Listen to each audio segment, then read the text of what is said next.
Hello' guys, good morning everyone. সকলোলৈ মই নাম গাঁৱৰ ল'ৰা ইউটিউব চেনেলৰ যোগেদি আপোনালোকলৈ এয়া ভিডিঅ' চব পঢ়ি আছোঁ যাওক।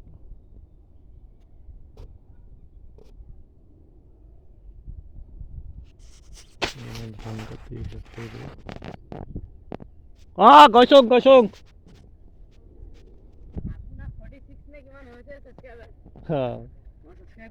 কৰিলি, থেংক ইউ। সেনেকৈ হ'ব আকৌ। অঁ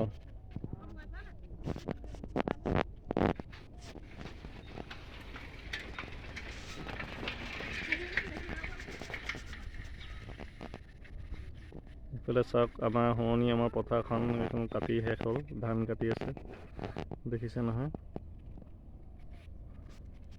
এইফালে আমাৰ পুখুৰী হেৰি হৈছে, এইফালে চাওক পুখুৰী পানী শুকাইছে আৰু পুখুৰী সিঁচিবলৈ লৈছোঁ, গতিকে ভিডিঅ' এটা বনাইছোঁ। আপোনালোকে ৰাইজ মাছ খাবলৈ হ'লে মোৰ ওচৰত আহিব, সস্তা দামত দিম। 200 কিলো পাৰ এভৰি 1 পিচ। আপোনালোকে মোৰ ভিডিঅ'বোৰ চাই যাব আৰু লাইক ছাবস্ক্ৰাইব কৰি দিব। বাই।